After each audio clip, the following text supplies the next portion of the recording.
Do you have traditions in your house? We all like to think we do, don't we? I suppose eating soft-boiled eggs with toast soldiers is a tradition in our house on Christmas morning. Lovely. I tried to remember if we've actually done that at any other time this year, and I don't think we have. Certainly eating breakfast all together is rare. Dad, I like eating, but I like sleeping more. I had to think about why traditions are important to so many of us. I'm not sure. Perhaps it's because we like to know something in life is stable and predictable. I don't need to think about what I'm going to eat on Christmas morning. We're still a few days away and I can already tell you. Soft-boiled eggs and toast soldiers. Perhaps traditions feel comfortable because we don't have to think and we just know what's coming. The problem with accepting things as being the way they are, even if it gives us something to look forward to, is that we may well be missing out on something lovely and we'll never know it.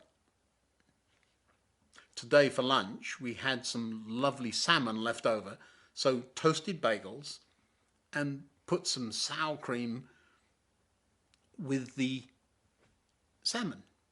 Now for me, travelling, that might be a choice I'd make from time to time, but for others in the house it was something new.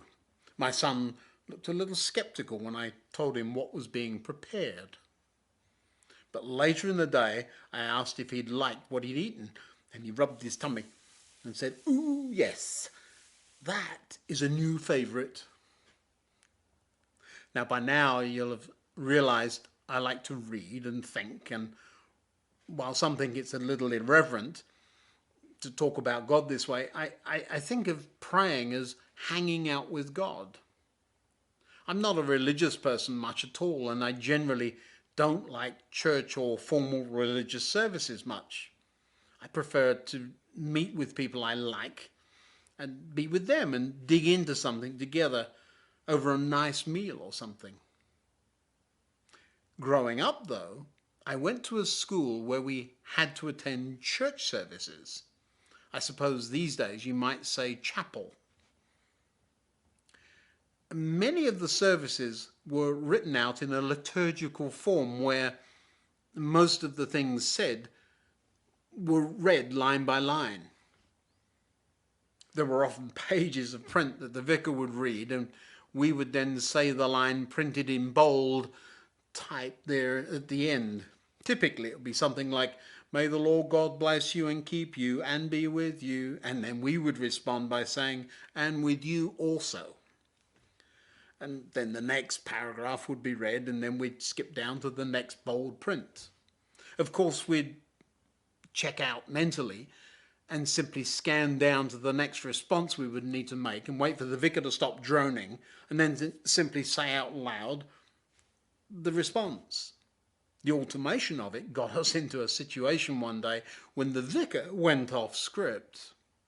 From the pulpit, we heard him say, "There's something wrong with the microphone," to which we all responded, "and with you also," before realizing what we'd done.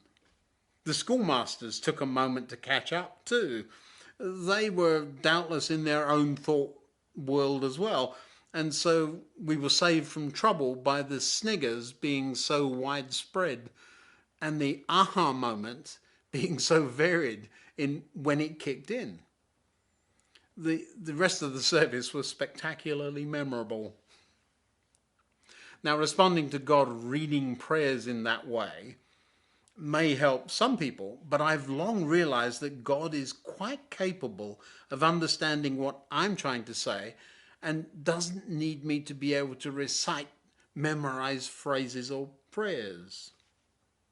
Traditions may well be a good thing. I haven't decided. Certainly, boiled eggs and toast soldiers on Christmas morning are great.